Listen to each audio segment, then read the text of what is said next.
On episode 39 of Confessions of a Marketer, we're going deeper on rebranding. Welcome back to Confessions of a Marketer. I'm Mark Reed Edwards. Today I've got Path Factory VP of Marketing Elle Woulfe back in for part 2 of our discussion about the rebrand she led at Path Factory.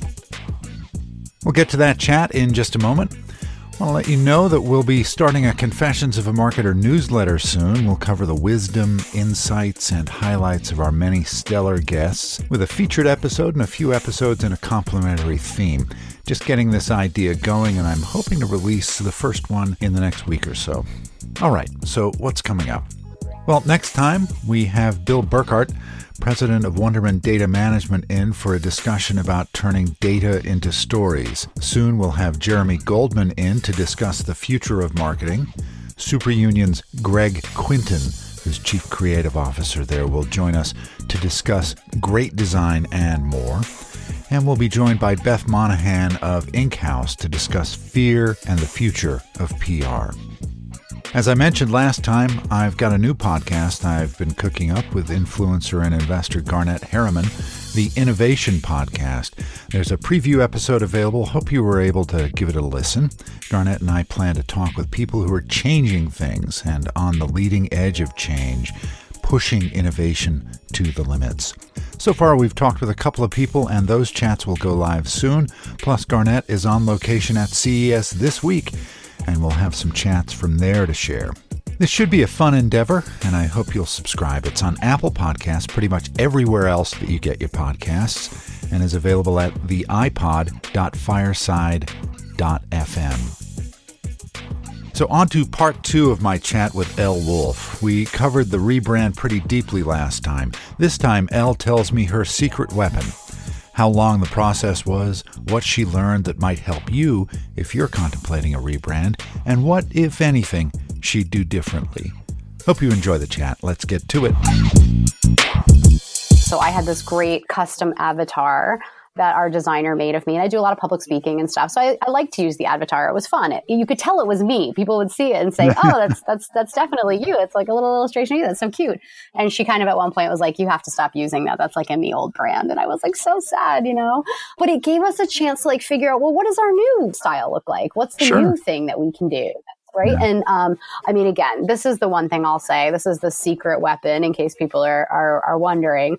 I am so lucky to have 2 very talented designers sit on my team. And it's hard to recruit great creatives into the B2B space because often if you're a great creative, like the last place you want to go is boring old B2B and do boring old B2B work. Right. So I think that if you want great creative, you have to promise that it's not going to be boring, that they'll have some autonomy and leeway to do good work that's fun and interesting. And we have a ton of fun. I mean, again, like we push the envelope, I think, on the creativity side, even though the marketers that we market to tend to be pretty left-brained. I mean, we market to demand gen, marketing ops, it's a pretty analytical crowd, but they're still marketers at heart and they like, visual storytelling and they like good creative. And so, I just have found in past organizations, I've outsourced all my creative, worked with agencies, and that's fine. But I just think, having this internal design capability and such great designers has just helped us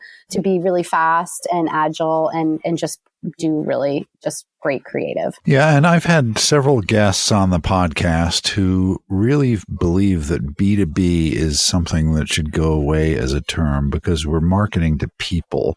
And they're a part of a big business, but you're still marketing to a person. That's right. Yeah. I mean, ultimately you'll do a deal with a company. That's who's going to pay the, the cost of whatever you're selling. But your buyer is a human who, liked you or decided to do business with you for reasons. And some of those are product specific and vision. But some of them have to do with, confidence in your brand and accessibility of your brand and the human element of how they interacted with people at your company. Like all of these things factor into why people decide to buy from a company. And I know that's true for me.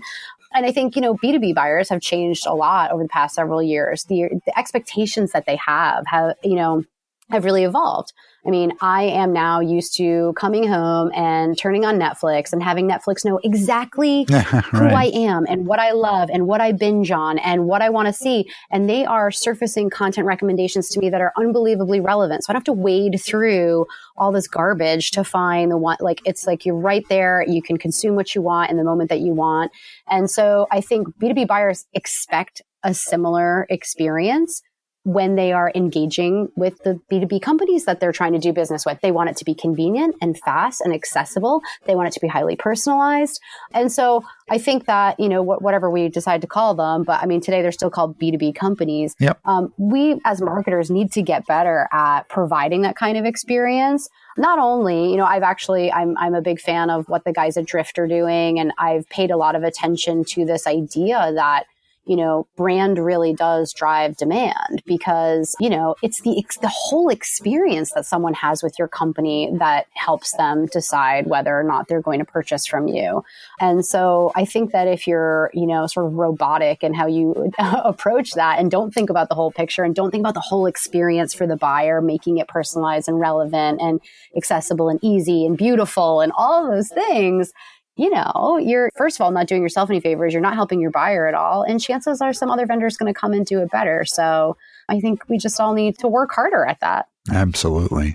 So from the moment you talked with your agency and they said, hey, have you ever thought of doing a rebrand until it went live, how long a process was that? It was, I'm going to count on my fingers, January, May, I'm going to say probably 5.5 months, maybe 6 all in. And that's from making the decision, selecting the name, building out the identity system, and then literally building every single asset that we launched with, including a website and rebranding lots of content and moving our domain over. And I mean, we had a really big unveiling at that Serious Decisions event in May where people got to that show and all of a sudden they were like, oh, who is Path Factory? Like, right. I mean, we had upgraded our presence at that event. So we had a really big booth and we had done all kinds of promotion and we had social campaigns running and we had all kinds of paid display campaigns running and we ran a big email campaign and we bought a bunch of media. I mean, we just like pulled out all the stops.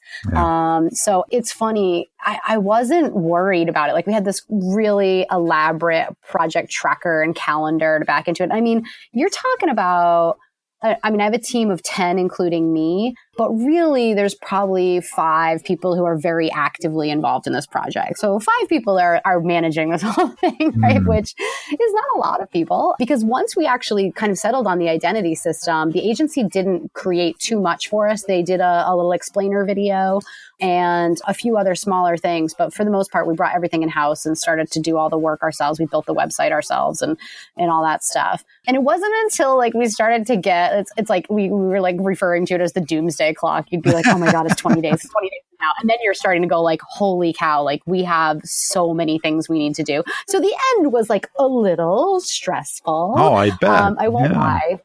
Yeah. I mean, we also had, it was funny, you know, we had 2 customers. We're very lucky to have really, really great engaged advocates. And so we had 2 customers who were speaking, giving case studies for us at the event.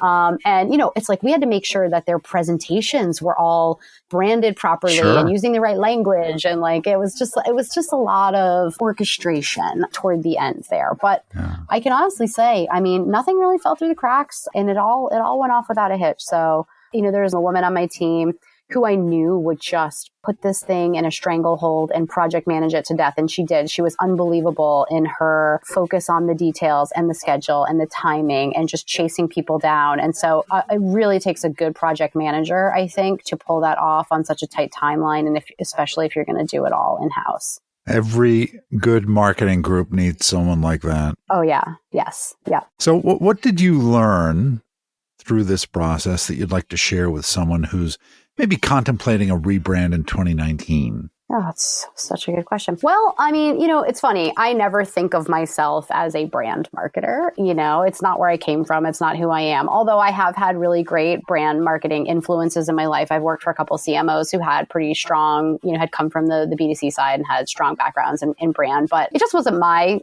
background. And so I almost had this sort of like imposter syndrome through this whole thing of like, I have no business rebranding a company. What am I doing? I don't know what I'm doing. But I think like it really comes down to knowing your customer and knowing your category and your space and your market. And if you know all those things intimately, like anyone can orchestrate a rebrand, because what you're trying to do is tap into, the sentiment or the feeling or the point of view that you really want to have, be resonant throughout everything you do. And so it's less about knowing about branding and more about really knowing about who you are as an organization and what you're trying to accomplish. So that was one big thing. And now I'm like, hey, I'm a brand marketer now, right? and I think more and more these two things are inexplicably intertwined. I mean, again, like brand really does drive demand. Like how your brand is perceived and the experience people have with it and the point of view that you portray and all of that stuff is what ultimately culminates in qualified demand coming in the door. I mean, it starts there. So, that was one thing. I think, again, I have certainly worked in organizations that I know could never have achieved this. They couldn't have gotten it done on this timeline. It wouldn't have moved as smoothly and fluidly. And that has a lot to do with leadership, I think. Yeah.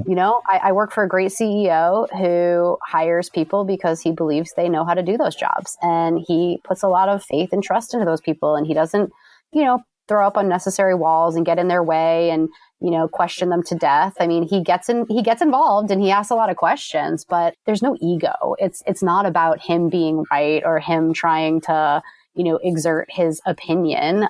It's about him trying to be educated and understand things. And so, I honestly think that's one of the biggest blockers. It's just like stakeholder management. Sure. I actually wrote a blog post about this. And so we don't operate that way. As a management team at Path Factory, when someone is doing something in their department that is their purview to do, it's not about going and getting buy-in and making sure that, everybody's, checked the box or whatever. It's not what we do. And that allowed us to accomplish this. So, and then the other piece of it is like, I think that in marketing, like we sometimes let the pendulum swing a little too far and, in the direction of being overly analytical. Like everybody's looking for some single source of truth or some one magic metric that's going to tell them it's all going to be okay or that they're making the right choice. And sometimes that doesn't exist. Sometimes you have to look at something that you feel is directionally accurate and guiding and be confident and take educated steps. And so I could totally see a project like this just getting super caught up in just analysis paralysis and like stakeholder buy-in and other, things that I just don't think are super productive for growing businesses. I mean, I think that's part of what helps us to operate the way we do is that we are growing really fast and we do have a lot of momentum. And the second that we start to do some of those things, it just slows everybody down. So, you have to always kind of operate with this mindset of like, well, what's the worst that could happen? And as long as you've explored that and you're comfortable with that, then you're probably okay. Yeah. But, and the last thing is what I said. To accomplish a project like this, I actually think, you have to be willing to make some choices. I mean, we had to make some hard choices about things we'd leave behind and things that just could not be done in time. And we had to be okay with that and sort of say like, look, if we can't get these things done, then it's no go. But we're okay if, these few little things fall by the wayside. That's not a failure to us. And having somebody who was that single sort of lieutenant for driving the project forward and keeping everybody on timelines and doing all that stuff. I mean, that was just so essential to us. So I think if you're going to do it, you've got to have just an expert project manager at the helm. That's good advice. So is there anything you do differently? I would give us more time. I would have made, it's funny. Like I think like nobody knows how to decide that they're going to rebrand. Like, it's like you've never done it before. So you don't know it's like, are we making this decision? Are we saying we'll move forward? And so I think we were all weirdly like, not trepidatious, but it was like, are we saying yes? Like, what does it mean to say yes? Should we move forward? And I think that we got off the starting blocks a little slow and that caused us a bit of pain. So that's one thing. I mean, I do think like it was a lot of work to get it done in the time frame that we did it. Although I also think that those kind of constraints breed a lot of, creativity and resourcefulness. And so that's not necessarily a bad thing. If I had given us last 12 months, like maybe we wouldn't have done such a great job. I don't know, right? But it would have been nice to have just like a tiny bit more breathing room. The other thing is, I do think, it goes back to something I said earlier, this is a chance to talk to your market. Your rebrand is an opportunity to tell the story of why you're rebranding. Now, unless it's for terrible, like, unless you've had an Enron style scandal, if there's something positive to talk about, use it as your platform. I don't see enough brands do that. I think they go quietly sort of through this process, as opposed to like, let's shout it from every possible rooftop and find creative ways to get the message out there. And so I maybe would have even found ways to do more of that. We tried to get, it's hard to get media attention in our category. And so we didn't get a lot of pickup on it, but I would have liked to get sort of greater amplification even than we got. I do think tying it to a major event, whether that's you're about to announce a round of funding or, some other huge, we announced the rebrand in conjunction with a very big expansion of our product that we launched at Serious Decision. So it gave us a platform to tell a really big story, which was nice. And I think you do need to have that. Beyond that, other things I would do differently. Geez. Yeah, it's mainly about the time. Anytime you're crunched for time like that, you always kind of go like, oh, did we think about that thing enough? Or did we do, it's just little bits and pieces I may have spent a little bit more time on here and there. But no major regrets, to be honest with you. And I'm fully, I think I said early on in the process, like when we started to go through, the exploring the identity and stuff, and we had already decided on the name. I woke up one day and I was like, Path Factory, like that's a company I want to work for. Like I can't wait to work for that company. Right. And that was really exciting, right? Like it's just like you couldn't wait to sort of build this new thing. So, it was a super positive experience overall. Well, this has been a great chat, Elle. Thanks for joining me. And I'm sure that the listeners will take a lot of what you said to heart. And it's great advice. And, I guess the thing I'm left with is it sounds like it was a great experience. This kind of thing could have been a nightmare. Again, I think that is about, I can tell you, I have worked at companies where I think it would have been a nightmare. I may have worked there with you. You might have. I'm really, really fortunate to be surrounded by sane, rational people. Path Factory is a Toronto-based business, so a lot of Canadians, and this is my second Canadian-based business that I've worked for, and I just find I aspire to be Canadian because I just find that from a workplace point of view, most Canadians that I've worked with have been easier to work with. And so, that made it a lot easier. But I also I got to develop a whole new skill set and expand a part of my brain that I had not used before. So it was a super positive. It was a fun project. And it's a thing that I get to take with me for the rest of my life. And it's a big accomplishment, not just for me, but it was such a great, I'm so pleased that I could give this opportunity and experience to the people on my team who can now take it with them for the rest of their lives and say, I did that. That to me is great as a manager to be able to put a big, giant, fun, interesting project on people's plates, right? You don't get to do that every day. So don't be afraid. Rebrands do not need to be scary. Pick a great partner, somebody you trust that you want to work closely with. Make sure you have the right resources. And the other bit of advice I will say, I spoke to a few people early on marketers who had gone through rebrands, and I did find out where all their bodies were buried. And I got some really good advice about things to do and not to do. That was very, very helpful in the early stages as I was thinking about, could we pull this off or not?